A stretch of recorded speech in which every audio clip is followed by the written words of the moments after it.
Hey, folks, this is Matt once again. Decided to do another review for another wrestling DVD that I had in my collection, and that is this one called The Monday Night War.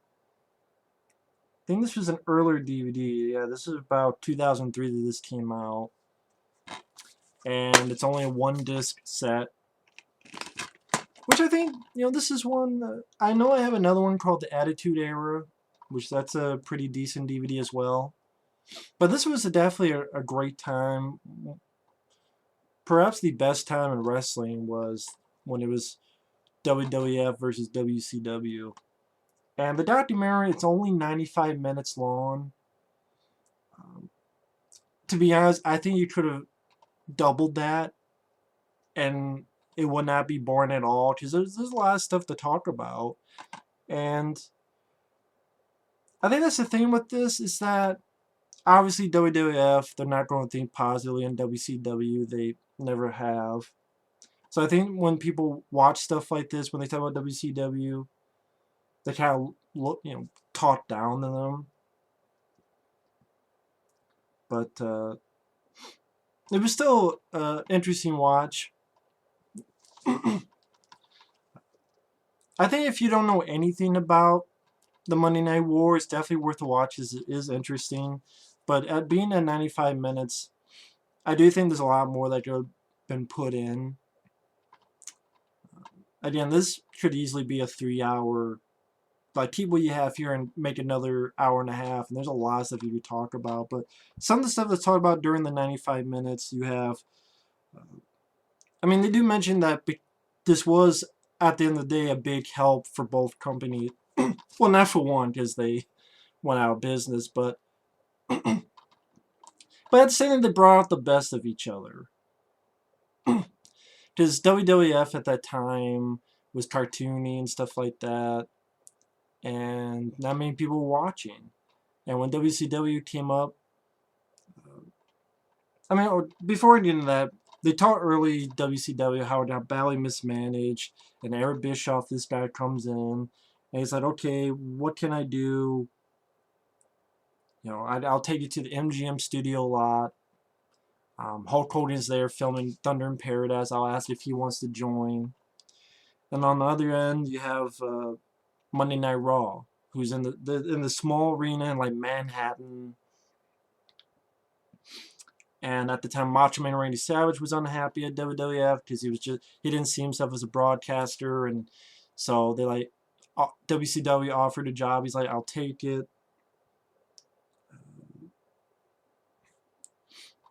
And then, Ted Turner, who owned WCW, was like, hey, Eric Bischoff, what can we do to compete with Vince McMahon? And Eric Bischoff is like, give me prime time. And Ted Turner's like, okay, give him prime time on Monday nights on TNT. And of course, the question is, well, why is he going on Monday against WWF when they could have any other night? It was to elicit a battle. It was really to elicit a battle, and throughout the document you hear about how Eric Bischoff and them was more concerned about the ratings and more concerned on beating WWF to be number one, and how people at WWF didn't like that because jobs are on the line, people's families are on the line, but it made them want to fight back, and thus this war happened. It talks about how the first night of Nitro, Lex Luger comes on, and he was working with Vince McMahon. And McMahon took Lex Luger's word for it, but then Lex Luger jumps ship and goes to WCW. About how WCW at the beginning would give away results because WCW was filmed live while Raw was taped. So at the beginning, Eric Bischoff would give away who won and who lost on Raw.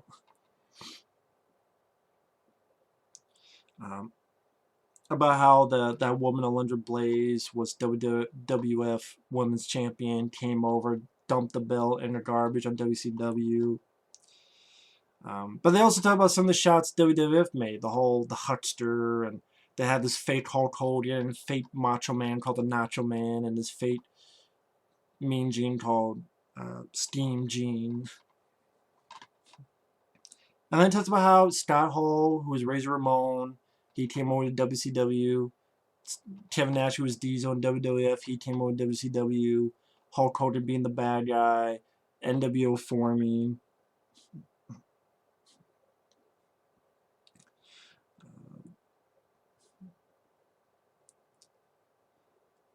I'm trying to think about how they brought the Giant in, and there's behind the scenes, battle about how WCW is trying new things, trying different things. It looks like these guys really are invading. It looks like this could be real. They're fighting other people in a backlot, just throwing Rey Mysterio on his head against a wall. Oh, they're in the control room. Usually they don't show that. And it was an interesting thing that WCW was doing. The NWO was a big thing. This was an important thing about how this rebellious group was going to take control over another company, and they would come in and wreck matches and things like that. It was a really interesting idea.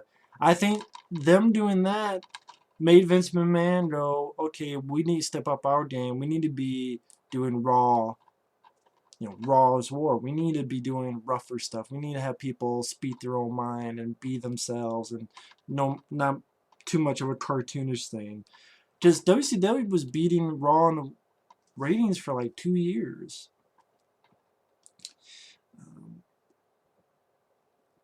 And WCW had NWO, marquee value, all these big guys, Hogan, Nash, Hall, you had Macho Man in there. And then you also had the cruiserweights. You had people like, yes, Chris Benoit, but Rey Mysterio, Eddie Guerrero, Dean Malenko, people from Japan, people from Mexico, giving some really good matches. Chris Jericho at the time. But then a little thing called Stone Cold Steve Austin happened. And Austin 316 says, I just whipped your ass. He started coming to play. People like Triple H and them forming DX, that came into play. The Rock came into play. Things like the Montreal Screwjob, which made Vince McMahon a heel, a bad guy. Mike Tyson being brought in. Tyson versus Austin. Tyson versus Austin. And at the time, Bischoff was bragging about, oh, we're beating them in the ratings, but all the stuff that Raw was doing was building up and, gaining steam. And they even mentioned how one of the things WCW was not doing was making new stars, except they had one. They mentioned one, Goldberg. But other people could not get up. Chris Jericho couldn't. He got pissed off and he left. Eddie Guerrero, he got pissed off and wanted to go over. And other people, Chris Benoit, all those other people went. A lot of other people went over to WWF. The Giant, before the Giant went over to WWF and became the Big Show. They were just pissed off at what was going on, how WCW was unorganized. You had big top stars, had in their contract creative control. So the phrase is the inmates running the asylum. And they could almost do anything that they want. And not having that much control, not making new stars except Goldberg, just relying on the NWO stuff. Even some stars themselves who was in WCW, they mentioned how the NWO stuff got boring after a while. And they mentioned about it could be 4 months later you turn on and you think nothing has changed. And I can understand that. It's just the NWO coming in, screwing this matchup. Someone they were tired of getting beat up by NWO, so they'll join NWO. About how it's the same shit. And they talk briefly about Ric Flair and the Horsemen, and Ric Flair talks about how he was treated like shit there by Eric Bischoff, and he was disrespected by Eric Bischoff. About how when Mick Foley won the championship in WWF, on WCW, they were giving away their results, and they're like, oh yeah, Mick Foley won the championship. That's going to put butts in the seats. And how Mick Foley got really... how do you put it? he didn't really like that. I mean, it was a high, good moment that you won the championship, then coming home and, them saying that on another channel was like, wow, I used to work there and gave a lot of, you know, my blood, sweat, and tears there, and they don't say that. And pretty much how WCW had different people coming in to try to run things, including Vince Russo, which that didn't work. They told Eric Bischoff to go home, and that's why you had this Vince Russo guy who was doing stupid shit. And that's when people like Eddie Guerrero and Dean Malenko and such left. And pretty much they didn't know how to build new talent. And then when Vince Russo was there, he was doing all these crazy things, which they don't go into too much on this, which that's one thing they could have gone more into. But shit, like, they see like the pinata match, and there's all sorts of stuff. And then at the end, Eric Bischoff wanted to buy it, but they're like, well, you can, but we don't want to give you TV time. And he's like, well, then it's not really worth it. And it fell through, and WWF bought it. I mean, I think a problem with this, it seems like it's a little too negative on WCW. I mean, but at the same time, they do give some points, but it seems like a lot more positive points to WWF than WCW. Although they do give positive points to, like, that it was beneficial in the long run, and the stuff like Goldberg and things like that. But I don't know, maybe that's the wrong phrase. There's a lot of stuff you could have put in here. You could have put in about how, again, you had people like DDP. DDP is never mentioned. Booker T coming up. Especially that last year about all the crazy shit like that Vince Russo was doing. I mean, you see the pinata match, but there's like a match where you had like 4 boxes where you had to find the gold, and one of them had like a blow up doll and all this other stuff. Or David Arquette winning the championship. You would think that would be mentioned about what happened on the last year or so of Nitro.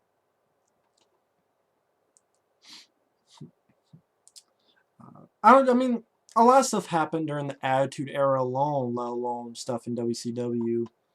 And it wasn't all bad in WCW. It wasn't like it was all awful either. I mean, it was interesting to watch, but it's sort of like you get the general rundown of it. I mean, it's only 95 minutes long, and that's 2 companies. Let me if you know nothing about wrestling, this is worth a look, because you'll probably find this very cheap. At least for what I know, you'll find this very cheap. And it's a good general rundown of what was going on in that time. I think if you're at all familiar, you'll pretty much know anything and everything on this. So if you're really, really knowledgeable, there's not really much here that you're, oh wow, that's a nugget of information I didn't know. But at the same time, it was fun to watch, just if you want like a general rundown of that time period, or a reminder of that time period. Sort of a general history for 90 some minutes. But there's a lot of stuff you could go more in depth on. I mean, but they give sort of the highlights. I guess you could say sort of the big highlights of it. But this does have other stuff. It has 2 matches from Raw: Stone Cold Steve Austin and Shawn Michaels versus British Bulldog and Owen Hart. Shawn Michaels and Triple H versus the Legion of Doom, which is weird they chose these kind of matches. 2 matches from Nitro: Goldberg versus Hulk Hogan, Chris Benoit versus Booker T, and little segments like the first time Austin stunned Vince McMahon, and other moments like that, sort of general moments. But it's a decent DVD. I liked it. I wouldn't say it's really that in depth, but it's a decent DVD that I'm glad I have in my collection. Again, if you want a general idea of what the Monday Night Wars were like, this is a good one to watch. And again, I'm thinking that you can find this for very cheap. But at the same time, I think this could use an update. Maybe this could use an update. You know, really much more in-depth look at the Monday Night Wars. At the same time, I've been watching so much stuff that, for me personally, I'm probably not going to find any more information that I already know. But for the general person who doesn't know much, it's still worth a watch. I mean, even if you can find it to watch somewhere online, it's worth a watch. If you don't know much about this time period. But this was a great time in wrestling. It really was. I mean, you had your choice between the two. You were a WCW guy or you're a WWF guy. And I would say I'm more of a WWF guy, but it's interesting watching WCW and learning a lot of stuff about it. It is really interesting. But I think this is worth a look. But I'm not going to say it's awesome, fantastic. But that's just my general thoughts on it. Thanks for watching. Take care, and we'll see you later.